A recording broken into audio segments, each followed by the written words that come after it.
이스라엘의 역대 왕들 중에서 건축에 조예가 깊은 사람을 꼽으라면 단연 솔로몬을 꼽을 수 있습니다.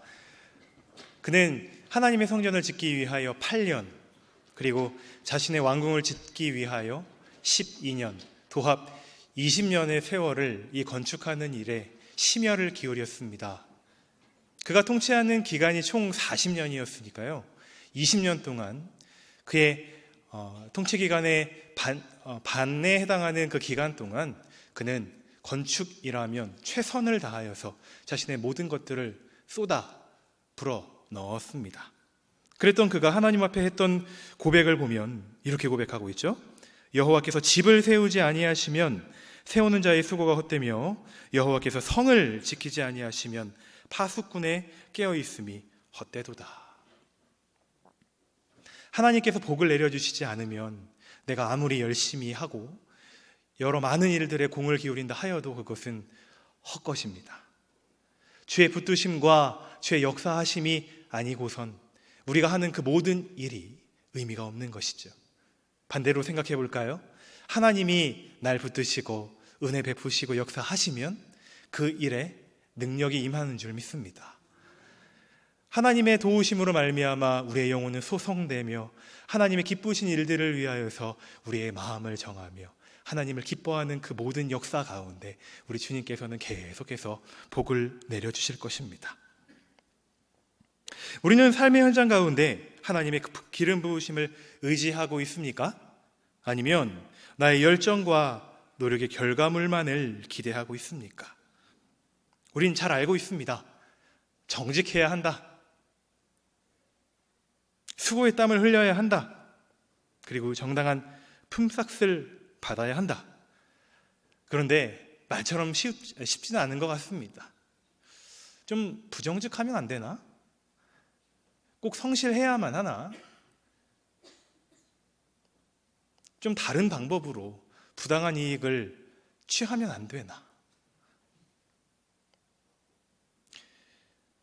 늘 주님 품에서 그리고 하나님의 인도하심 가운데 살아가길 원하는 우리들이지만 세상에서 주는 그러한 유혹의 소리로 말미암아 우리의 마음이 흔들릴 때도 참 많은 것 같습니다.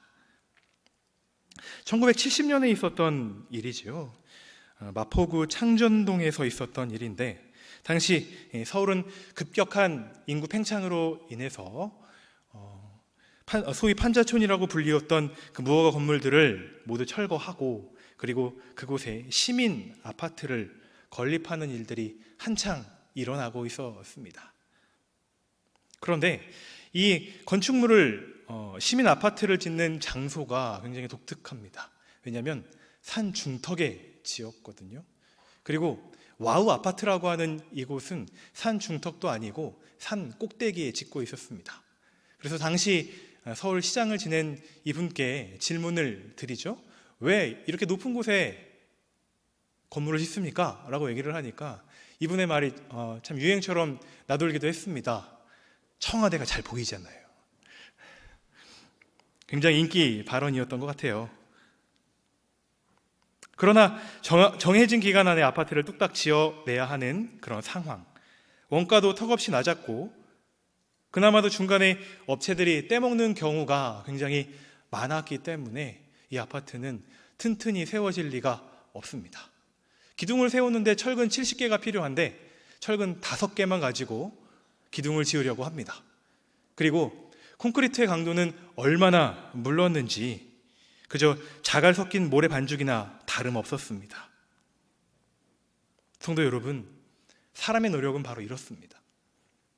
사람의 생각과 사람의 열정과 사람이 하는 일 가운데 이렇게 정의가 실현되지 아니하는 때가 참 많습니다.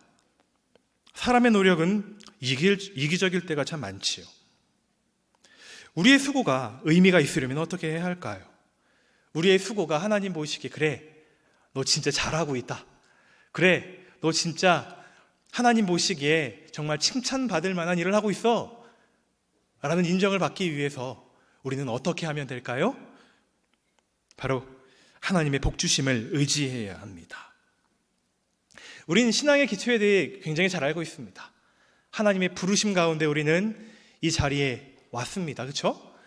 하나님께서 만세전에 우리를 선택하셨고 그분의 원대하신 계획하심 가운데 예수 그리스도의 핏값으로 우리를 살리셨습니다. 그리고 성령님의 능력으로 말미암아 믿음으로 그리스도 앞에 나아가 우리는 회개의 열매를 맺고 구원받은 자로서 하나하나 구원의 열매를 맺어가고 있습니다. 시작 누가 하셨습니까? 하나님이 하셨죠. 우리가 시작한 적 없습니다. 하나님이 열매 맺으셨어요. 우리가 맺은 거 아니에요. 오직 성령 하나님의 능력으로 말미암아 우리는 순종했을 뿐이고 하나님의 나라, 하나님의 역사, 그분의 인도하심 따라 하나님의 나라는 지금도 계속해서 왕성해 가고 있는 것입니다. 근데 복음서에 나오는 부자 청년은 이 사실에 대해 까마득하니 모르고 있습니다. 그는 그저 자신이 무엇을 하여야만 내가 어떻게 이 일을 잘 할 수 있을까?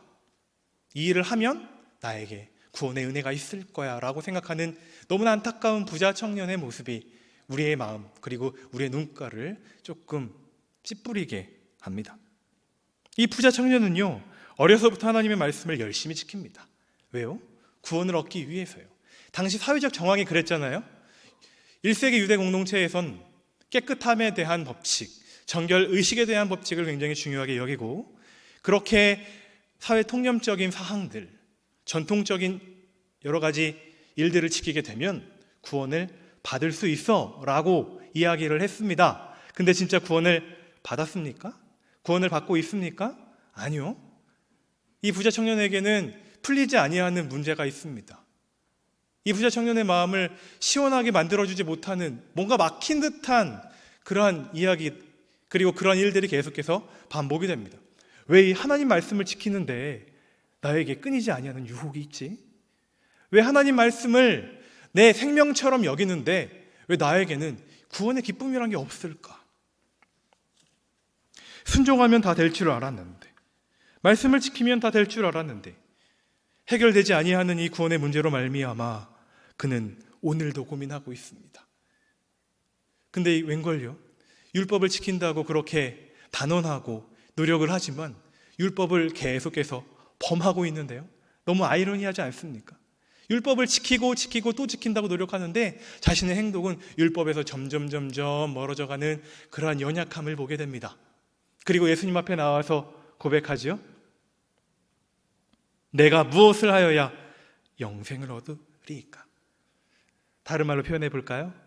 예수님, 제가 해볼 거 다 해봤어요. 근데 영생의 기쁨이 없네요. 이거 왜 그렇죠?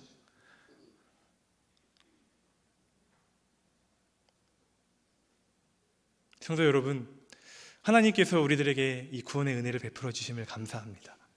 그 무엇보다 우리를 아시고 우리를 선택하시고 만세전에 하나님의 영원한 경륜 가운데 우리를 지목하신 이 놀라우신 은총 너무 감사합니다.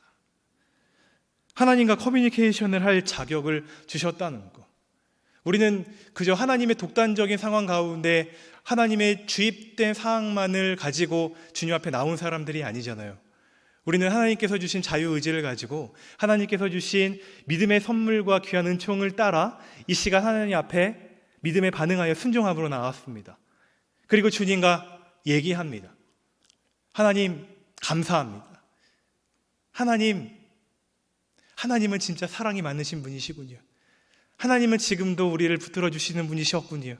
그 가운데서도 나를 이끌어 주시는 분이셨군요. 그런 고백 가운데 성도 여러분, 오늘 어떠한 하나님의 음성을 들으셨습니까? 수고했다. 2019년 정말 내가 나를 위하여서, 예수인 교회를 위하여서 열심히 노력한 거 다 알고 있다. 그 하나님의 위로면 되지 않습니까? 그렇죠? 그 하나님의 따스한 손길이면 다 해결됩니다. 아무리 힘들고 어렵다 하더라도요, 그 주님의 인정과 주님의 포근함만 있으면 우리는 할 수 있어요. 때로는 교회 일을 하면서 또 주님의 자녀로서 세상 가운데 살아가면서 많은 고민과 또 많은 어려움 가운데 살아가잖아요. 근데 그렇게 철저하게 때로는 쓰러질 때도 있고 넘어질 때도 있지만 그때마다 우리를 안아주시고 우리를 일으켜주시고 우리를 밀어주시고 우리를 땡겨주시는 그 주님, 그 주님이 오늘 추수감사주일날 최고의 영광과 최고의 감사를 하나님 앞에 감사의 고백을 올려드릴 때 주님은 두 팔 벌려 우리를 안아주시고 하나님의 그 넓으신 품 안으로 우리를 오늘도 안아주셨습니다. 그리고 하나님은 말씀하셨어요. 우리들에게. 그 말씀이 무엇입니까?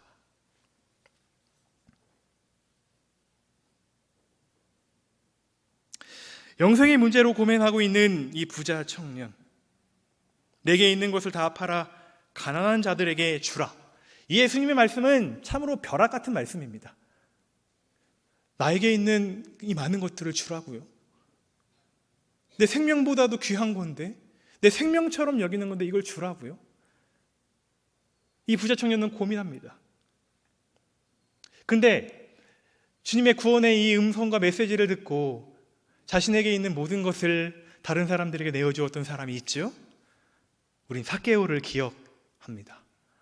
그는 오늘 이 집에 하나님의 구원이 이를 것이다 라는 예수 그리스도의 놀라우신 선포하심이 있을 때 그는 자신의 모든 것들을 다른 사람들에게 선뜻 내놓게 됩니다. 왜 그렇습니까? 예수 그리스도의 그 놀라우신 사랑하심을 경험하거든요. 하나님의 예수 그리스도의 그 한량없는 말로 표현할 수 없는 은총이 삭개오의 영혼에 그 막고 있었던 그 답답함을 뻥 뚫어 주셨을 뿐더러 하나님 앞에 온전히 나아갈 수 있는 길을 만들어 주셨습니다. 그 은혜를 경험하니까 그는 자신이 지금까지 가지고 있었던 나를 구원해 주리라고, 나를 붙들어 주리라고 그동안 의지하였던 그 모든 것들이 주님 앞에서 쓸모없어졌습니다. 그리고 이걸 도리어 나를 위해 사용하는 것이 아니라 하나님을 위해 사용하리라 라고 하는 이 선한 마음이 들었습니다. 이걸 다른 말로 표현해 볼까요? 삭개오는 하나님 앞에 감사했습니다. 그 감사의 표현이 자신에게 있는 많은 재물을 다른 사람들에게 내놓았던 것이죠. 또 다른 감사의 현장을 우리 살펴볼 수가 있습니다. 예수님의 제자들의 부르심의 현장으로 우리 한번 가볼까요?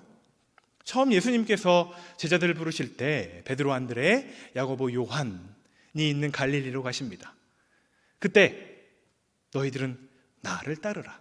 내가 너희를 사람 낚는 어부가 되게 하리라.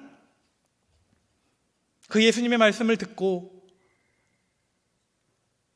어떠한 마음의 변화가 있었는지, 그리고 그들에게 어떠한 대화 내용이 있었는지 성경은 기록하지 않지만 그들은 자신들에게 있던 모든 것들을 내버리고 그것이 배가 되었든 그물이 되었든 가장 사랑하는 부모님이 되었든 그 모든 것들을 내버리고 예수님을 따랐다라고 성경은 기록합니다. 다른 말로 표현하면요, 그 예수님의 놀라우신 사랑, 나를 불러주신 그 놀라우신 은총, 그 사랑을 깨달았을 때 그들은 반응하죠. 하나님 앞에 진실된 감사의 고백을 올립니다. 어떻게 해요? 주님, 내가 이거 다 내버립니다. 주의 사랑을 깨달으니 이 모든 것들 내려놓고 내가 주님 따라갑니다. 여러분, 또 다른 감사의 현장으로 한번 가볼까요? 오늘 우리가 읽은 본문 말씀입니다. 예수님께서 바디메오를 부르시죠. 그는 태생적으로 맹인입니다. 앞을 볼 수 없습니다. 예수님을 볼 수 없습니다. 육안으로는 전혀 아무것도 식별할 수 없는 너무나 안타까운 상황. 아무도 자신을 알아주지 않고요, 아무도 자신을 불러주지 않습니다. 그저 성전에서 동냥하는 자신의 모습을 처량하게 여기며 불쌍한 사람? 아니요. 어떤 사람들은요, 너는 죄를 지었기 때문에, 너의 부모님들이 죄를 지었기 때문에, 너의 조상들이 죄를 지었기 때문에 너는 이렇게 태생적으로 맹인이야, 이렇게 저주를 합니다. 그런 상황 가운데 예수님의 음성이 들립니다. 바디메오야. 주의 사랑의 음성이 들릴 때 그는 자신의 겉옷을 내버리고 주님 앞에 나아갑니다. 아무도 자신을 인정해주지 않을 때 그는 자신의 겉옷만 그저 끌어안은 채, 때로는 추위와 싸워야 됐고 때로는 외로움과 싸워야 했던 그 소중한 겉옷을 다 내버리고 예수님 앞에 나아갑니다. 예수님의 사랑을 느낀 자는요, 자신이 가장 소중하게 느끼는 그 모든 것들을 예수 그리스도의 십자가 밑에 내려놓고 그분 앞에 겸손하게 나아갈 줄 압니다. 주님이 저를 부르셨나요? 주님이 저를 이끌어 주셨나요? 내가 주님 앞에 나아갑니다. 감사하는 자, 십자가 앞에 육신의 정욕, 안목의 정욕, 이생의 자랑, 모든 거 다 내려놓습니다. 하나님의 은혜로 채우심을 받는 자, 오직 주 예수 그리스도로 옷 입고 정욕을 위하여 육신의 일을 도모하지 않습니다. 2014년에 있었던 일이죠. 북한에서 선교 활동을 하셨던 어떤 모 선교사님에 관한 이야기입니다. 이분은 한 15차례에 걸쳐서 북한을 왕래하며 배고파하는 사람들, 더욱이 복음에 대하여 무지한 그들에게 하나님의 복음으로 예수 그리스도의 향기를 나타내는 귀한 사역을 감당합니다. 근데 북한을 위하여서, 그리고 어려운 상황에 놓여있는 그 사람들을 위하여서 간절하게 기도하는 그의 모습이 동영상으로 찍히게 되었고, 이것이 북한 당국으로 들어가게 돼 북한 체제를 허무는 일이라라는 명명하에 노동교화령이라는 그 죄명을 그에게 붙이게 되죠. 그리고 15년 구형을 받습니다. 너무 감사하게도 그는 2년 만에 풀리게 되는데, 그 풀리는 과정 가운데 미국의 어떤 TV와 인터뷰를 하게 됩니다. 선교사님은 어떻게 그렇게 힘든 일들, 힘든 상황들을 잘 이겨내실 수 있었습니까? 참 너무나 억울한 상황이었을 텐데 어떻게 그 일을 잘 감당하실 수 있었나요? 라고 질문을 하니까 이분은 이렇게 대답을 하는 겁니다. 저는 노동교화령을 복이라고 생각을 했습니다. 왜냐하면 나의 믿음을 증거할 수 있는 좋은 기회였고, 그리고 나로 말미암아 북한의 실상을 전 세계에 보일 수 있는 좋은 기회라 생각하였기 때문에 저는 오히려 그 기간을 복으로 여겼습니다. 예수 그리스도의 사랑을 경험하고 하나님의 붙들림 된 귀한 어떤 한 성도 입에서 나온 이 귀한 고백은 우리를 숙연하게 만듭니다. 오히려 그게 복이라뇨. 주님 때문에 욕먹고, 주님 때문에 고통받고, 주님 때문에 어쩌면 난 이곳에서 죽을 수도 있겠구나라고 하는 그러한 두려움 가운데서 오히려 그게 복이라뇨. 감히 저의 머리로는 상상도 안 되고 계산이 서지 않습니다. 그는 하나님의 사랑으로 말미암아 어떤 감사의 고백을 올리고 있습니까? 오히려 이건 복입니다라고 그렇게 만방 앞에 선포를 하는 그의 모습을 바라보며 그리스도의 사랑을 받은 우리들, 이 자리에서 하나님 앞에 어떠한 감사의 고백을 올려야 하는지 곰곰이 생각해 보게 됩니다.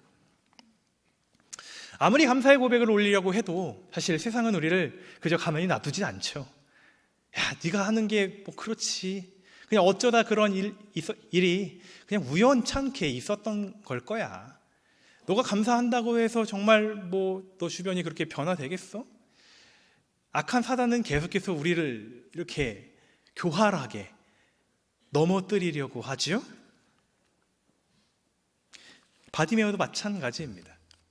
예수님을 향해 모든 것들을 내버리고 뛰어나가려고 할 때 그의 발목을 잡았던 건 무엇일까요? 그를 힘들게 하고 그를 억눌렀던 그 고정관념은 무엇이었을까요? 사회적으로 그를 사회적으로 그를 탄압하는 그런 잘못된 시선이었을 것입니다. 예수님의 제자들이 그렇게 예수님께 질문하지 않습니까?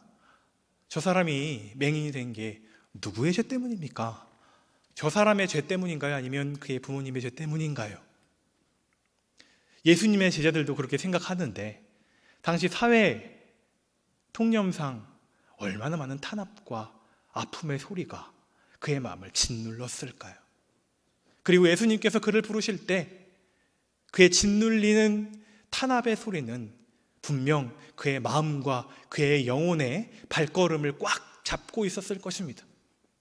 그런 상황 가운데 그가 그 모든 것들을 뿌리치고 앞으로 나아가려고 합니다. 세상은 계속해서 그를 잡아당깁니다. 예수님 앞으로 나아가지 말라고 계속해서 잡아당깁니다. 그런데 하나님의 부르심은 그의 불쌍한 영혼을 계속해서 부르십니다. 내게 오라, 내게 오라, 내게 오라. 우리가 주님 앞에 나아가려고 할 때 얼마나 많은 세상적 제약이 있습니까? 하나님의 사랑을 깨닫고 주님 앞에 그 감사의 고백을 올리려고 할 때 얼마나 많은 브레이크가 우리 생활 가운데 우리를 억누르고 있습니까? 우린 그걸 모두 다 깨우쳐야 됩니다. 뿌리쳐야 됩니다. 가장 약한 거 있잖아요. 우리가 때때로 우리를 계속해서 끊이지 않고 무너뜨리려는 그러한 세상의 유혹과 악한 습성과 연약한 버릇과 우리 마음의 상처와 오래전부터 계속 우리를 억눌러 왔던 그거 말입니다. 세계적인 아이스크림 브랜드 상속자가 있습니다. 이 아이스크림 회사는요, 전 세계적으로 4,500의 분점을 가지고 있고, 그리고 1년에 이 한 그 사장님께만 가는 그 수익이 한 12조 정도 되는 아주 큰 회사입니다. 근데 이 창업자가 이 상속자의 아버지와 삼촌이었는데 큰 돈을 벌었죠. 정말 큰 돈을 벌었습니다. 근데 삼촌은 그것 때문에 죽게 되죠. 그 아이스크림에서 발생되어진 어떤 영향으로 말미암아 심장 질환으로 죽습니다.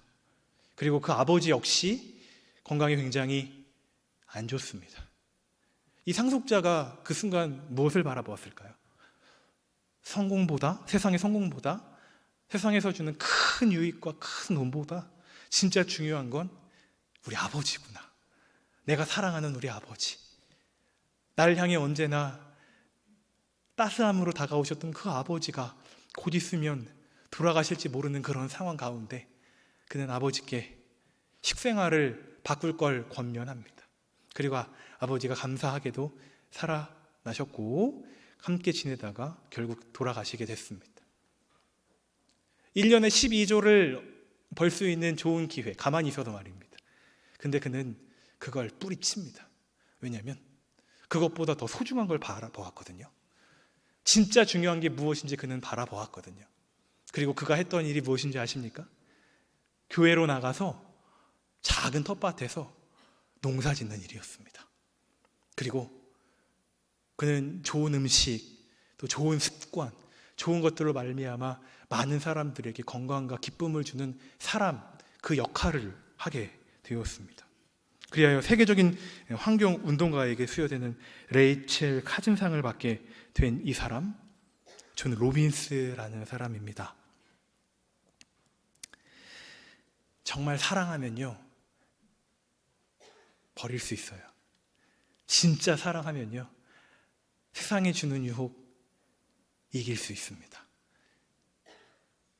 중요한 건 참 사랑 앞에 우리가 오늘도 나아가고 있느냐, 이 부분을 점검해야 될 것 같습니다. 하나님의 사랑, 우리를 향한 그의 주 예수 그리스도의 사랑 결코 변함이 없습니다. 근데 주님을 향한 우리의 사랑은 지금 어떠한 상황 가운데 놓여 있습니까?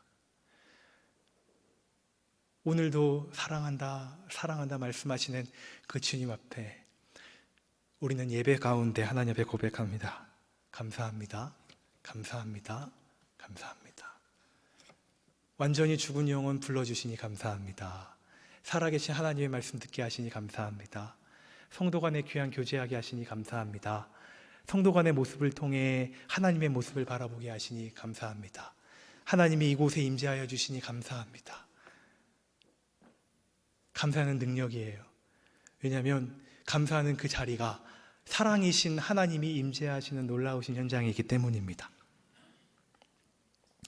아주 작은 반복의 힘이라는 책에 보면 스몰 스텝 전략이라는 그러한 이야기가 있습니다. 우리 뇌는요, 갑작스러운 변화를 싫어한대요. 그래서 갑작스러운 어떠한 일들이 있게 되면 방어를 하는 현상이 나타납니다. 그래서 우리가 조금이나마 우리의 상황과 우리의 습관을 변화하려면 뇌가 인지하지 못할 정도로 조금씩 작은 변화를 실천하라, 이렇게 이야기를 합니다. 하나님 앞에 더 잘 살고 싶습니다. 우린 세상에서 성공하고 싶지 않고요, 하나님 보시기에 하나님 나라에서 성공하기 원합니다. 귀한 일들을 감당하기 위하여서 하나님은 오늘도 우리들에게 말씀하시고 우리와 교제하시는데, 우리는 그 일들을 위하여 오늘도 작은 발걸음, 작은 감사의 실천을 하길 원합니다. 놀라우신 하나님의 은총 가운데 감사를 실천함으로 하나님의 역사의 순간 가운데 주인공으로 살아가시는 귀한 예수님교회 귀한 공동체 되길 소망합니다. 기도로 마치겠습니다. 예수 그리스도의 보혈로 우리를 대속하시고 아버지의 상속자로 삼으시는 종을 감사드립니다. 내 안에 버리지 못한 육신의 소망 대신 그리스도로 말미암은 은혜로 날마다 새롭게 하옵소서. 주님을 위해 버리게 하옵소서. 주님으로 인하여 채워 주옵소서. 예수님 이름으로 기도드립니다. 아멘.